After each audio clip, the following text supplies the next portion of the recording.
नमस्कार। और आज हम लोग शिल्पायन, जो कि आपका पीस रोड लालपुर में पड़ता है, मूर्ति कला केंद्र है और यहाँ पे बहुत सारी मूर्तियाँ बनाई जाती है। आज हम वहीं से आपको लाइव दिखाते हैं। बसंत के आगमन से पुराने बेजान और निराश पत्ते झड़ जाते हैं, साथ ही पेड़ की टहनियों में हरे और प्रफुल्लित पत्तों का जन्म होता है।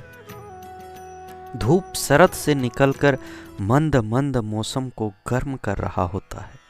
सूखे पत्तों को हवाओं का रुख मिलता है और वह सुगबुगाने लगते हैं, मानो प्रकृति में नव रस घुल रहा हो, मानो जैसे नव विवाहित कन्या को सजाया जा रहा हो, मानो बेरंग सी दुनिया में रंग घोला जा रहा हो।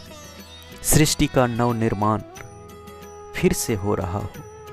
पंछियों की सुगबुगाहट नीले आसमान में बेखौफ होते हुए दिखाई दे रहा हो। बसंत पंचमी का पर्व माघ मास के शुक्ल पक्ष की पंचमी तिथि को मनाया जाता है। ग्रंथों की माने तो इसी दिन मां शारदा भवानी का जन्म हुआ था। सृष्टि के प्रारंभिक काल में जीवों की रचना के साथ मनुष्य की भी रचना की गई, जिसे ब्रह्मा जी ने रचा था। अपनी रचना से वे संतुष्ट नहीं थे।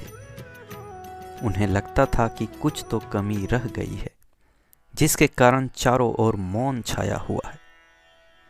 इसके निवारण के लिए उन्होंने भगवान विष्णु को आह्वान किया। भगवान विष्णु वहां प्रकट हुए। ब्रह्मा जी ने विष्णु भगवान से कहा कि मैंने सृष्टि तो रचना कर दी, लेकिन चारों तरफ मौन है।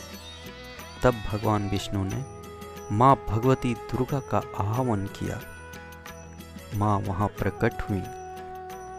भगवान विष्णु और ब्रह्मा जी ने उन्हें इस संकट को दूर करने का निवेदन किया।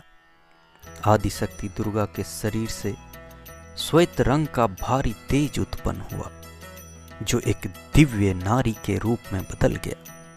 यह स्वरूप एक चतुर्भुजी सुंदर स्त्री का था, जिनके एक हाथ में वीणा तथा इनके दूसरे हाथ में वर मुद्रा थी, तथा अन्य दोनों हाथों में पुस्तक और माले थे।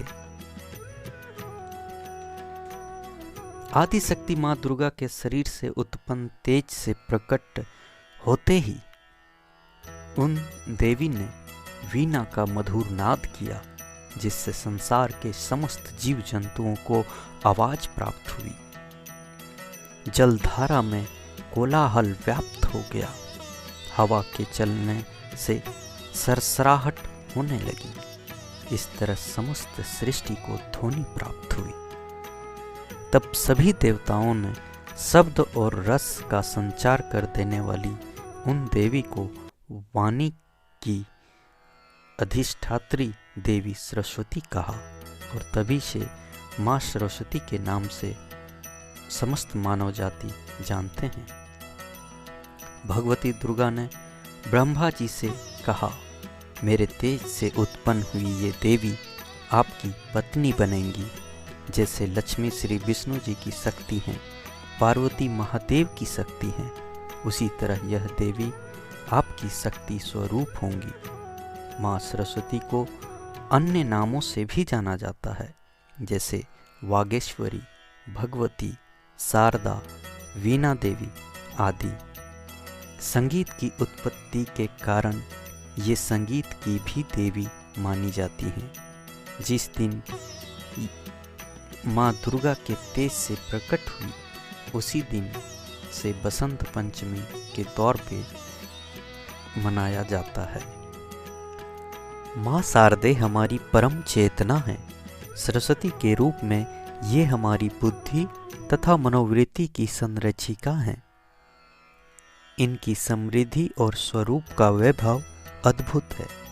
पुराणों के अनुसार श्री कृष्ण ने सरस्वती से प्रसन्न होकर उन्हें ये वरदान दिया था कि बसंत पंचमी के दिन तुम्हारी भी आराधना की जाएगी। तभी से इस वरदान के फलस्वरूप भारतवर्ष में बसंत पंचमी मनाया जा रहा है, जो आज तक जारी है। जो कोई व्यक्ति स्नान ध्यान कर माँ शारदे की पूजा अर्चना श्रद्धा भाव से करते हैं, माँ सरस्वती उन पर कृपा बरसाती हैं, उनके मन को ज्ञान और तेज से भर देती हैं। आज के इस वीडियो में बस इतना ही। हमारे इस चैनल को सब्सक्राइब करें और यह संदेश औरों तक पहुंचाएं। धन्यवाद।